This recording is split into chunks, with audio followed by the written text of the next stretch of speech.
Thinking ability is a fundamental human capacity encompassing a range of cognitive processes that enable individuals to comprehend, analyze, evaluate, and create ideas. It is the bedrock of human intelligence and is integral to problem-solving, decision-making, and learning. In contrast, Jehovah's Witnesses distort the concept of thinking ability, exerting coercive control to maintain uniformity in thought among their members.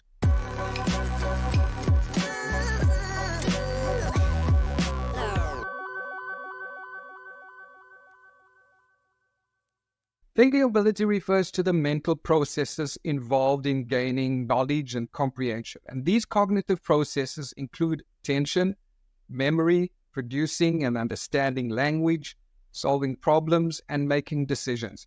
It is a multifaceted ability that involves the following key components. Number one, perception, the process of organizing, identifying, and interpreting sensory information to represent and understand the environment. Number two, attention, the ability to focus on specific stimuli or information while ignoring others. Number three, memory, the process involved in encoding, storing, and retrieving information. And number four, language, the ability to comprehend, produce, and use words and sentences to communicate. And then reasoning and problem solving, the ability to think logically, make connections, and solve problems. Thinking ability in a healthy context. In a healthy cognitive environment, thinking ability is nurtured and encouraged. Individuals are free to explore ideas, ask questions, and express their thoughts. Education systems, workplaces, and social structures that value diversity of thought and critical thinking contribute to the development of robust thinking abilities, encouraging curiosity, open-mindedness, and intellectual engagement are key to fostering a healthy thinking ability, but not so within Jehovah's Witnesses. Young or old, we need to consider the topic of thinking ability and how to develop it effectively. All of us can think. We can think about a lot of things, some good and some bad. It's not uncommon, even for an adult, to let his mind wander aimlessly. Or a person may spend time thinking of frivolous matters of little substance. That's what can happen to our thinking. But it doesn't always have a positive effect on our life or our future. Though specifically addressed to a young man, the Bible book of Proverbs gives sound advice for all of us. Proverbs chapter 1 verse 4 says, "To give a young man, for that matter any of us, knowledge and thinking ability." What is thinking ability in this verse? The Hebrew word translated thinking ability can be used in a bad sense or in a favorable one. So our mind and thoughts can be directed to a worthy, upright end, or just the opposite. If we incline our thinking to aspects of Jehovah's will and purposes, we'll safeguard our own thinking ability, directing it into the right channels. How valuable is that type of thinking process? Turn to Proverbs chapter 3, verses 21 and 22, which states, "Safeguard practical wisdom and thinking ability. They will give you life." Thinking ability is not in the exclusive realm of the studious type. Throughout our entire life, we take in information by reading, seeing, hearing, and experiencing things. And it's the way we take in information and react to it that shapes our individual behavior and personality. Many persons have not used their minds for much more than the essentials of daily living. But to succeed in life and in Jehovah's eyes, it's necessary that we learn to train, develop, and guard thinking ability. Cults such as Jehovah's Witnesses often employ coercive control to manipulate and suppress the thinking ability of their members. And in the video we just saw, they distort what thinking ability is. They use twisted scripture to spread their own interpretation of thinking ability. The New World Translation of the Bible is criticized for being doctrinally biased, lacks transparency, and is inconsistent in its translation. Their coercive control is a strategic form of domination that seeks to maintain power by undermining individuals and individuals' autonomy and capacity for independent thought. It encompasses various psychological and social manipulation tactics such as isolation, intimidation, and indoctrination. Now, number one, isolation. Cults often isolate their members from the outside world to control the flow of information. This isolation limits exposure to alternative viewpoints and reinforces the group's ideology. And by restricting contact with family, friends, and media, helps create an environment where dissenting opinions are absent, making it easier to manipulate beliefs and behaviors. Number two, when it comes to intimidation, and intimidation, fear are commonly used to enforce conformity within cults, and members may be threatened with social ostracism, eternal damnation, or physical harm if they question or disobey the group's teachings. And this fear discourages critical thinking and reinforces the cult's authority. Then there's the indoctrination. It's the process of teaching individuals to accept a set of beliefs uncritically. Cults use repetitive and emotionally charged teachings to ingrain their ideology deeply. This process often involves the manipulation of language and thought patterns, making it difficult for members to think independently or critically evaluate the group's beliefs. And number four, when it comes to control of information, cults control the information their members receive to shape their perceptions and their beliefs by presenting a curated version of reality. And they often create a narrative that supports their ideology and suppresses dissenting views. This control extends to literature, media, and social interactions, ensuring that members only receive information that reinforces the group's teachings. Well, the events of the past 2 years have been historic, and they truly have been unprecedented. They indicate that we are close to the outbreak of the Great Tribulation. How vital it is, brothers, that we continue to recognize Jehovah's channel for receiving spiritual food.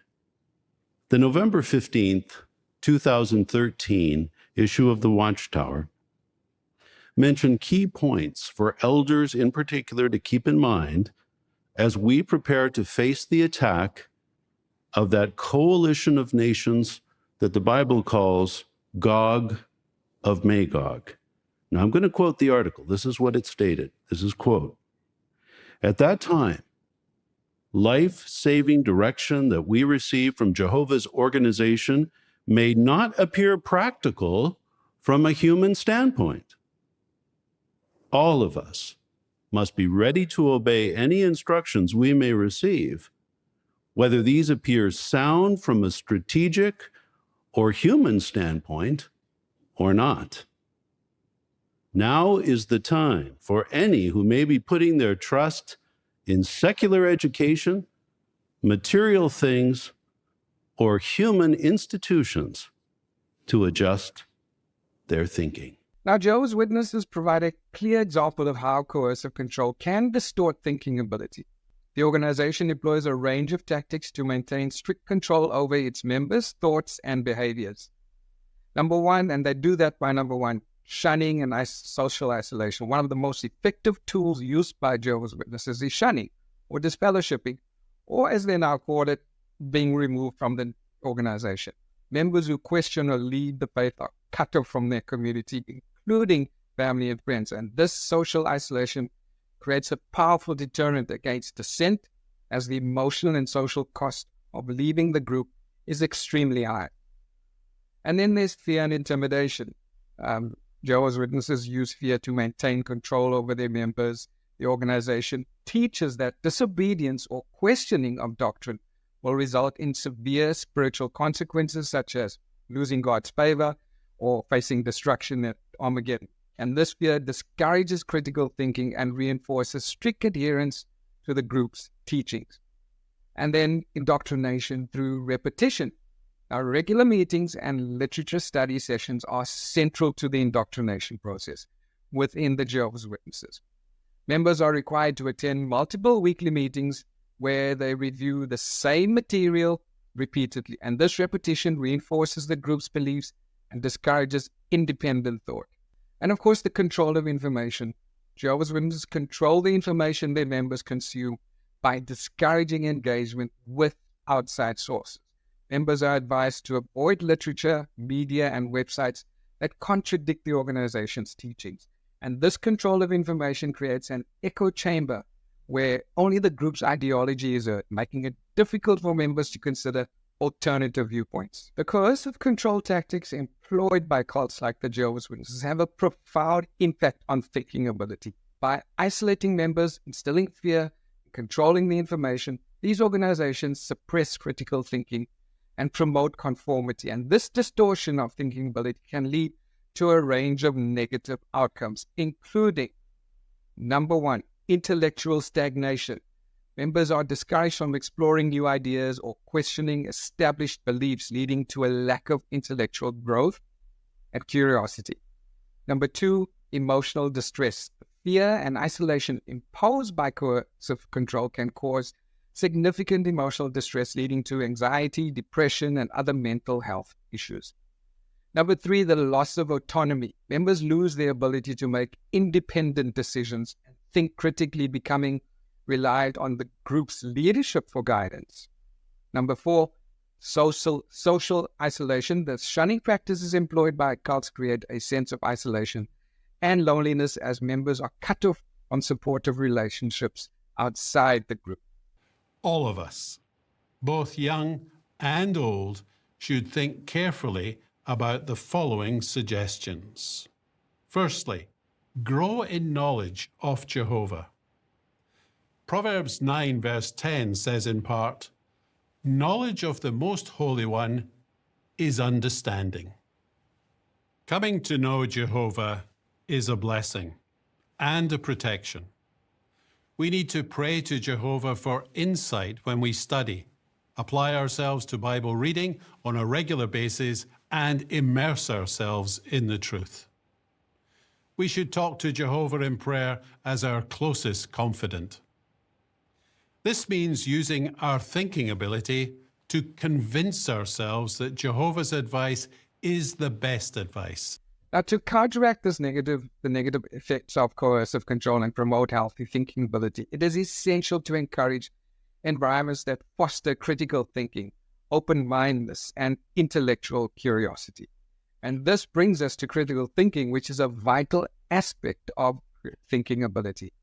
Now, critical thinking is a cognitive process that involves analyzing, evaluating, and synthesizing information to form well-reasoned judgments. It is an essential skill for navigating the complexities of the modern world. However, within the Jehovah's Witnesses, critical thinking is often discouraged. Critical thinking involves several key components.